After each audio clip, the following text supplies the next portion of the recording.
Well, hello. Good Wednesday evening, everybody. This is Bob Dickerson with In the Black. All right, check it out. So, how's everybody doing? Boy, we had some rough weather today.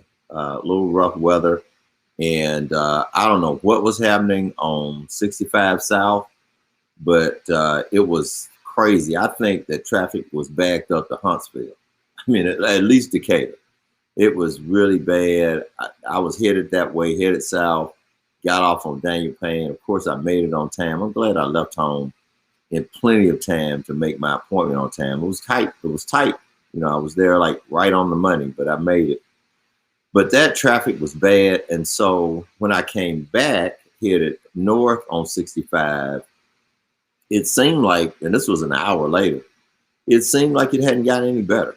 And so I don't know. I hope everybody wasn't hurt. I didn't see the accident, but I'm sure something happened for that traffic to be like that. I hope you all have been weather aware today and that you've been safe. I know we had flash floods, had some real windy conditions. So happy Wednesday and cheers. So, last week we had Drinks on Me, and we had a really good time with a lot of my good friends and people that I grew up with.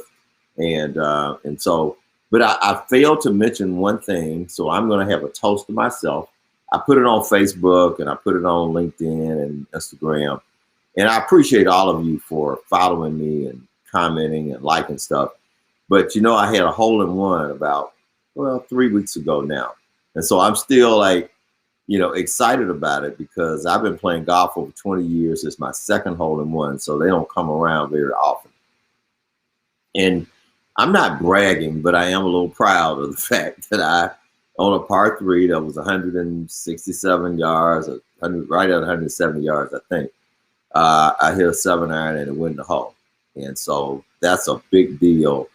When I hit it, I said, that might go in the hole. Well, I've said that a bunch of times. I can't tell you how many times I've said it. And this is the only time that I've said it. It was true. And when I got up to the green, and I didn't see my ball, well, the last thing I was thinking was that it was actually in the hole. I started looking long. I said, oh, it must have hit, and maybe it jumped off the back. I don't see it in the back, and lo and behold, I looked at it. So here's to me. I don't care.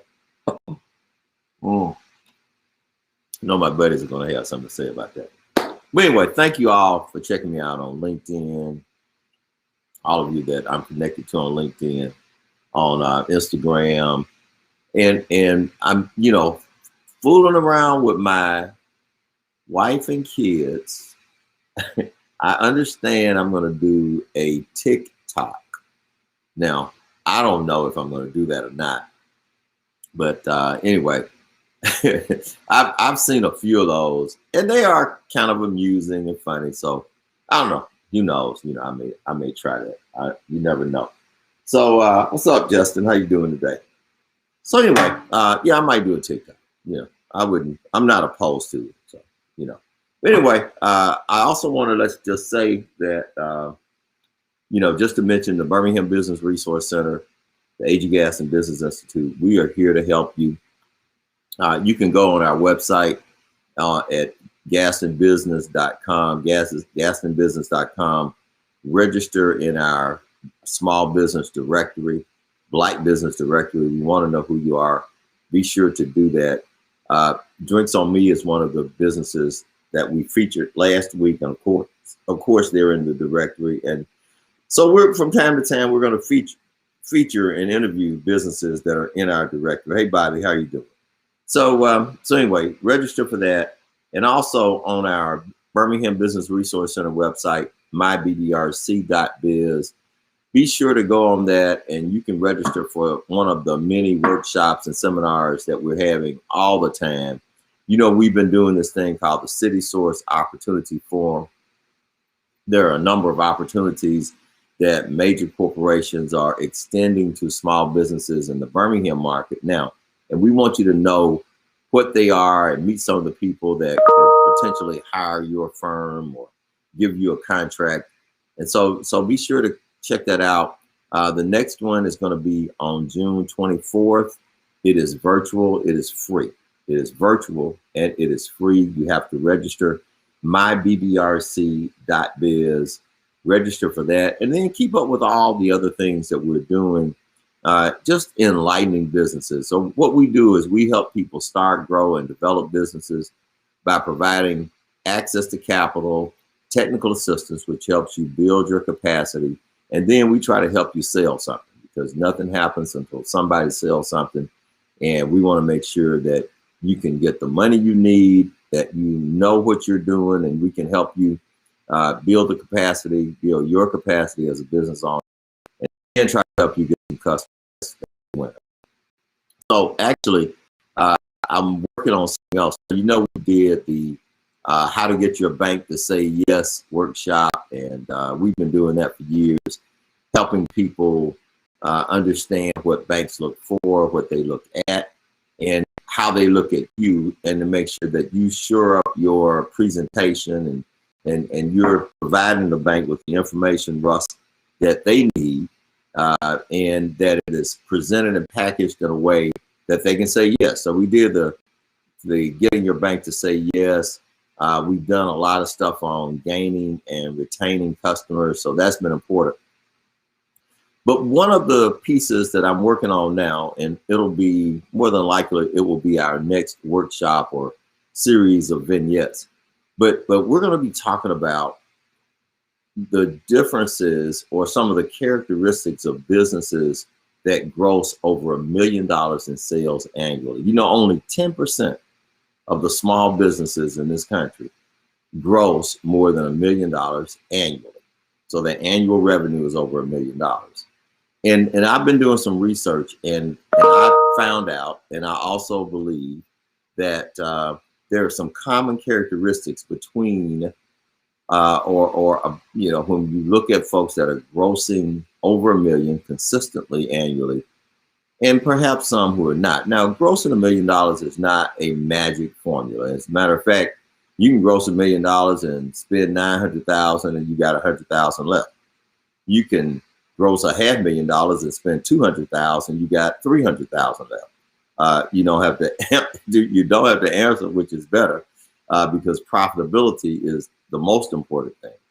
But there are some characteristics. I think it's an interesting and worthwhile discussion to have, and so we're going to have it coming up pretty soon in some of my personal Bob D workshops, and I'm sure I'll be talking about it a bit on my blog and on here. So stay tuned for that. I've just really started working on it over this past weekend. So, you know, those things take a minute because I'm real critical. So they take a minute to pull them together. So anyway, but stay tuned. I want to talk about that. You know, the one thing about business advice is that it's not a one size fits all.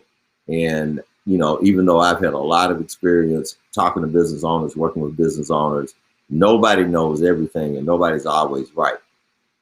But so you got to know how to listen to advice and how to use your own internal deciphering ability to separate the good advice from maybe the noise. So, and I hope I'm not making noise, but I am going to tell you, you know, some of the things I think that distinguish those companies that gross $1 million from some that don't. And if grossing $1 million is one of your goals, especially if you can do it and remain profitable, then that's something that you ought to do. So, hey, the NBA playoffs. This is, by the way, Basil Hayden is what we had the Uncle Nearest last week, and boy, that stuff was good. And I still got some left, but I'm savoring. I'm treasuring it. Anyway, but that Basil Hayden is some really good stuff. It's real smooth. If you like a bourbon like I do, you know, it's a nice, smooth. It's not overwhelming. It's not one of those, and I put a little ice in it. It's not one of those that actually just burns your chest and throat. It's a little smoother than that. You put a little ice in it. Mine may be a little watered down. But anyway, sports fans, NBA playoffs. This is when I watch the NBA. I'm hard pressed to sit down and watch a lot of games, watch the entire game in the regular season. I've seen so much ball that's just difficult to do. But I can watch it in the playoffs. And man, my Lakers, well, we had our year last year. We got LeBron another ring. We got AD a ring. AD going down really set us back. But, Phoenix was playing some ball. I'm just going to tell you, Phoenix was balling, and they have been all year. I mean, I guess they've been probably the best team or second best team in the NBA all year long. So anyway, who you got? Put it in the chat. Who you got? I know everybody's got Brooklyn because they got KD and Harden and what's the other guy's name? Oh yeah, was with Cleveland. I can't even think of his name. I'm drawing a blank. Kyrie Irving. I don't know about Kyrie. Kyrie's a baller. We know what Harden can do, and we definitely know what KD can do. And I can see why they would be, favored. Hey, Atlanta Hawks are playing some ball. I am so glad to see the Hawks really having a legitimate team. They got a legitimate coach, and man, I am just happy for them. I'm proud of them. They got a product over there in Atlanta. I didn't make a game this year. This COVID year, we hadn't done a lot of stuff that we normally do. But I'm looking forward to going to some Hawks games next year because they are legit, and I'm pulling for them. I think Brooklyn and Phoenix would have to be who I think would make the finals. The Bucks, I don't know if the Bucks have enough, besides Giannis to beat them, but we'll see. But anyway, good thing is basketball playoffs. It's a good time to watch the NBA, and every game means something.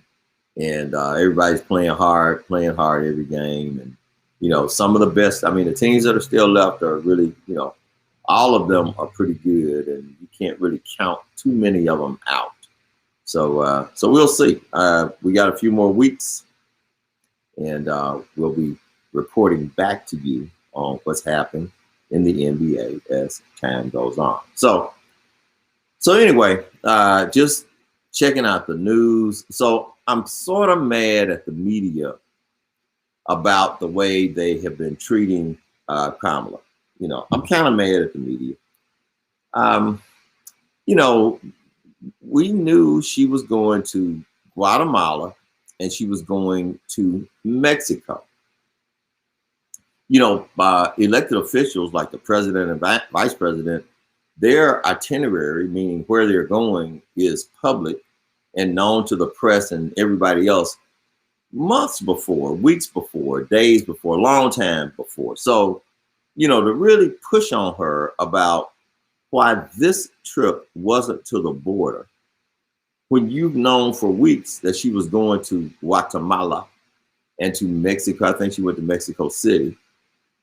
That was a moot question. It was not necessarily a good question, but it was a question asked to prove a point, and they did, to bring attention to the chaos that's happening at the border. Now, so I really just feel like she was targeted in that way, because whatever answer she gave was not going to be one that was going to be satisfactory. Had she said, well, we're still making plans to go, which I think that might have been a wise decision, but they could have come back and said, well, that should have been the first place you're going because we got chaos down there. What are you dodging? And we also know that it wasn't entirely her decision as to where she would go. Now, I heard her answer, and yeah, that I hadn't gone to Europe was a little flipper, perhaps. But I think Lester Holt got on her nerves a little bit, and really, kind of pissed her off by asking the question and harping on that when, again, everybody knew where she was going. She had an itinerary, a plan. The press was there. So they knew where she was going. They knew who she was meeting with. And to just really beat on her and beat her up for not going to the border on this trip, I think that was wrong. Now, you know, is there some stuff going on at our border with Mexico? Of course it is. Is it something that's been going on for years and years? Of course it has. Is it something that seems like there might not be an end in sight in the very near future? Of course there isn't. People are trying to get out of Central America. They're trying to come to America because they see a better way of life for them and their families in the United States. Now, no matter what we think about the USA, and we can criticize it, and there's some stuff about the USA that really makes me sick. I'm going to talk about some of it in a few minutes. But the point is, people who are fleeing cartels, poverty,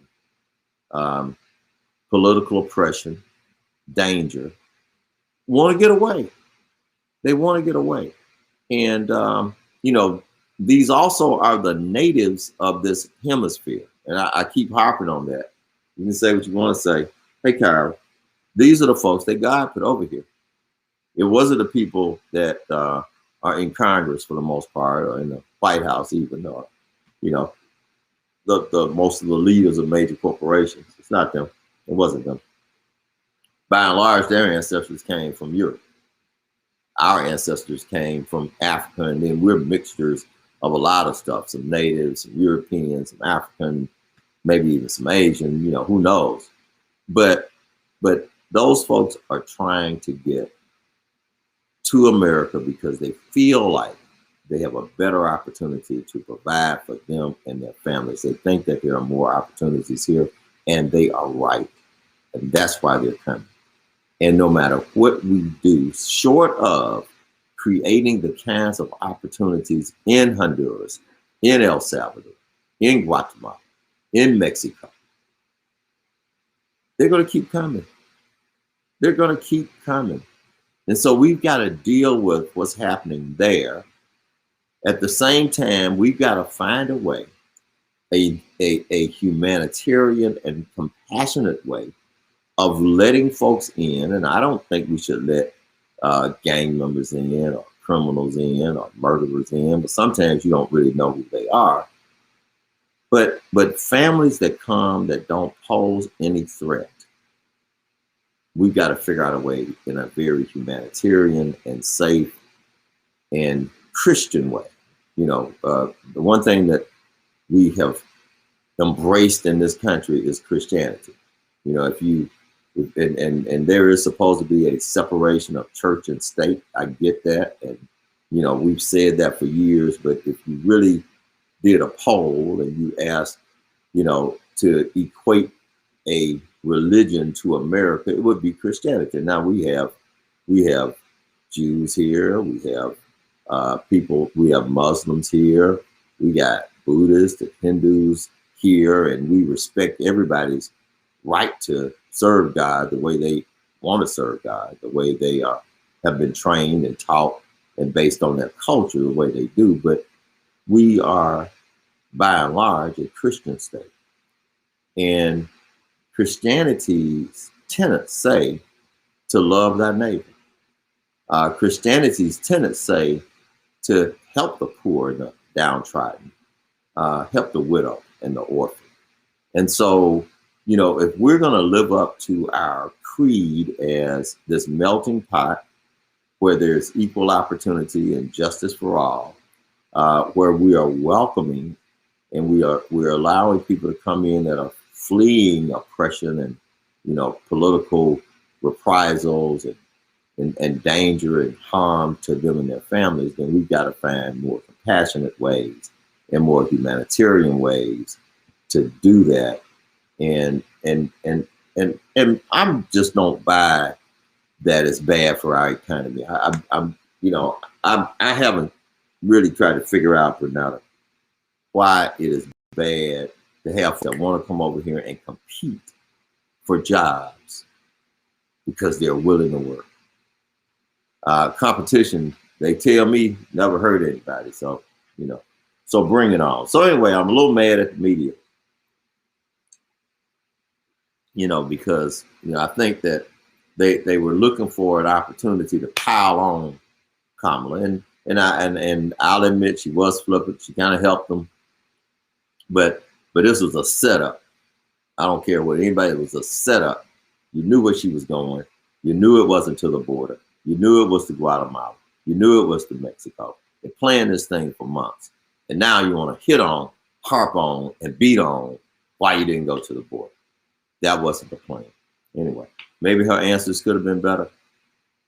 But, you know, I'm feeling some kind of way about it, you know, because that's my sister.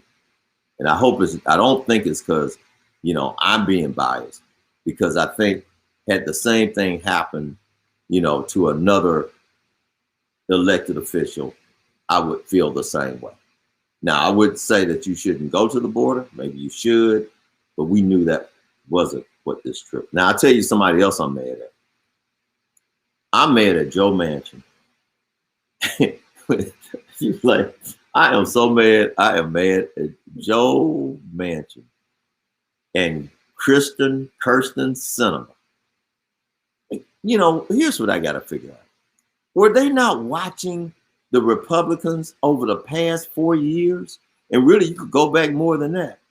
Over the past 12 years? Have you not been watching how when the Republicans were in power, they ran over you? They pushed down your throat everything they could. I mean, they passed a tax law in 2017 that basically gave rich people, and I'm going to talk some more about rich people that don't pay taxes. They gave rich people, people who got more money than God, a tax break. You know, they put judges in that are going to legislate in the way that these right-wingers want them to legislate for years and years on the Supreme Court, and then all the other courts leading up to the Supreme Court. All these judges, I mean, they have run roughshod. Their leader said about Barack Obama and then turned around and said it again about Joe Biden, that we're going to block everything they try to do. We're going to block everything. And he's saying this about Biden from a weak position, because he's not in a majority in the Senate. Yes, a tie until you get to the vice president, but he's not in a majority. And here we have two Democrats. Now, you know, they came up with this acronym for Republicans. It was Republicans, a rhino, a Republican in name only. I got to figure out a name for Joe Manchin and Sinema. You know, I mean, you have, and we fought in politics, and we have a two-party system, and it's always neck and neck. You know, yeah, in the midterm election, usually the party of the president loses seats in the House, sometimes in the Senate. So we've got a window. We've got a window that's now about a year and a half to get legislation done, put in place and solid before we got to have some more elections. And who knows what's going to happen. And so Joe Manchin, man, I know you're from West Virginia, but if you want to be a Republican, switch over. Maybe if Liz Cheney and what's my man from Utah, Mitt Romney, maybe we could recruit them to the Democratic Party and let y'all go. You know, I don't get you, Manchin. I really don't get you, and especially when you want to protect a filibuster, which the history of the filibuster was something that was anti-civil rights legislation. In order to try to keep Black folks from being able to have civil rights, equal access, rights to housing, rights to loans, rights to eat where we wanted to eat or ride on a bus. That's what the filibuster's origins were. It was these Dixiecrats. And for you to protect the right to filibuster, knowing the history of the filibuster, as I'm sure you do, Mr. Joe Manchin, there's something wrong with that. When you will tell Black folks that I am not going to support the voting rights bill because these Republicans don't support it. And that's basically what he said. Since you can't get 10 Republicans to support it, then it's gonna be dead, because I'm not gonna allow the filibuster. I'm gonna allow a filibuster to make sure that it doesn't come to a vote, and then we won't have to worry about it. That's basically what he's saying. You know, if you've been watching what if you put the shoe on the other foot, if Mitch McConnell and the Republicans were in power and they had that one vote margin, they'd change any rule they had to change in order to make sure they got what they wanted. Put the shoe on the other foot. I mean, no commission to investigate January 6th. I mean, that's how ridiculous can the senators in this country that call themselves Republicans get?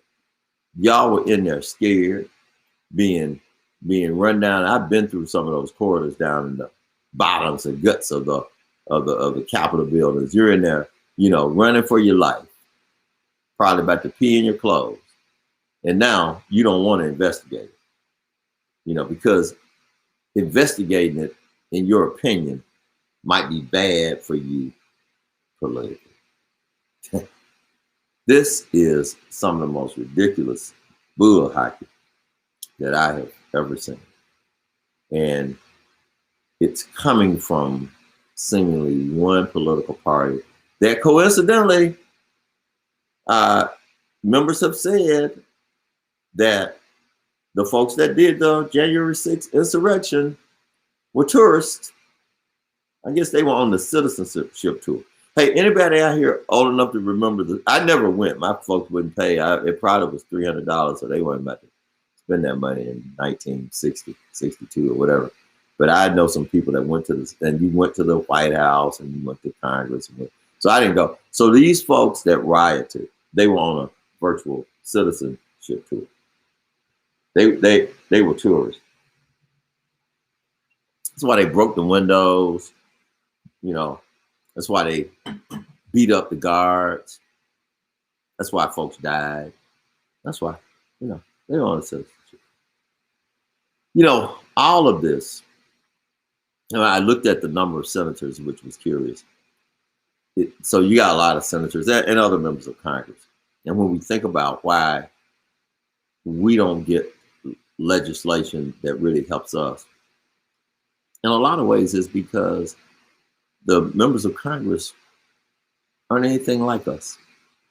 They aren't anything like the people who vote for them, because they're millionaires and their friends are millionaires and they're supported by millionaires. And if they're not, they're all millionaires, and you know, a good number of them are multi-millionaires. I mean, net worth of 80 to 100 million. I mean, I think Mitt Romney, he was already rich. He's probably got $250 million net worth. I forgot what his was. There are a couple in that category, but there are a whole bunch of them from, you know, 2010 to say, you know, 30 million in terms of their net worth. Net worth, that's the difference between your assets and your liabilities. And so if your difference between your assets and your liabilities is 20, 30, 40 million dollars, then it's hard for you to really relate to the folks that voted for you and the folks that you were sent there to serve. And what that says to me, if there's anything else, we need term limits. We need them. We need them really bad at the federal level. But I think term limits work at any level of elected office, any level, from mayor, city council, school board, all the way up. We have it at president, and then it stops. I mean, we have it for governors, but we don't have it for state legislators. You know, so what's good for the president or good for the governor, it's got to be good for the senators and the members of the House. So here's my thinking. I think that a senator should be able to serve 3 terms. That's 18 years.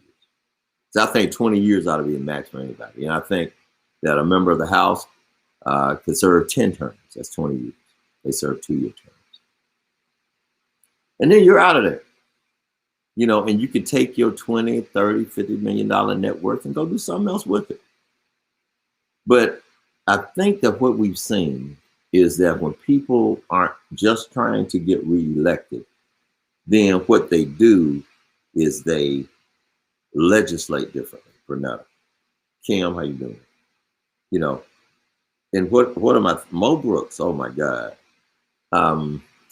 So I think I'm so hopeful that the folks in Huntsville, which is a progressive, and it's not just but the Huntsville area, it's a progressive area of Alabama. I just hope that they will look at what Mo Brooks has been, not just over the past 6 months, not just when he said time to take some names and kick some ass and, you know, made a big fool of himself. And, you know, and you know, this guy though, when Shelby doesn't run again, you know his hat's gonna be in the ring. And we just elected Tommy Tuberville, and we came within a whisker of electing Roy Moore. Now that's us in Alabama, but I'm just hoping that the folks in Huntsville will, you know, I don't know why I'm hoping. I gotta do more than hope. I got to pray. We need to touch and agree that Mo Brooks is, because we don't need to be represented by people like that. But what the lack of term limits, the fact that the electorate like this kind of stuff, apparently enough of them do. You know, they dog whistle to racist attitudes, and so they get people to vote for them, and then they turn around and they legislate against the best interests of the people that voted for them. But because they, like in George Wallace's case, he used the N-word, so folks voted for him. You know, and in this case, they're not using it, but they're dog whistling. You know, no voting rights, and you know, you can't mail in your ballot, and we need some voter ID, and you know, family values used to be the thing that they came up with. You know, and I mean, the George Bush showed Willie Horton's picture, so we all know what that's about. We all know what that's about, and it's about tapping into racial attitudes that the electorate harbors, and their racial fears and their knowledge that they are becoming a minority. And so the reaction to that is, let's put some racialist and racist and people who speak our language and talk like we really want to talk, but sometimes we can't. Let's put them up there. So yeah, I think that both Mo Brooks and Tommy Tuberville are embarrassments to the state of Alabama. And I think that Richard Shelby is close to being one. He's been quiet, but for someone who has been in the United States Senate for as long as he has muted himself. He did not speak up and even defend his friend Sessions. Now, the last thing he did was he did say something about Roy Moore, and that helped Doug Jones win. Doug Jones only won by 20,000 votes against Roy Moore. You know, we could potentially have had a Roy Moore and Tommy Tuberville, or Roy Moore and Mo Brooks representing the state of Alabama in the Senate. That would be sad. So anyway, term limits, we need to limit the amount of time that folks can stay in Congress. Mitch McConnell, you should have been gone. Lindsey Graham, you should have been gone. Richard Shelby, you should have been gone. And some Democrats should have been gone too. And it really doesn't matter, Because if you've been there 30 or 40 years, that is too long. And I've been on this call for a little bit too long. So I'm going to check you out again. Hey, remember, check out the BDRC, the Ag Gas and Business Institute, mybdrc.biz. You can come to the City Source Opportunity Forum, hear about getting opportunities with major corporations here in town, and also hear about getting some opportunities to finance your business endeavors from some of the lending organizations that we have. Register in the Ag Gas and Business Institute Small Business Directory. We want to feature some of our folks. And that's it. I'm out. I'll talk to you soon. This is Bob Dickerson with In the Black.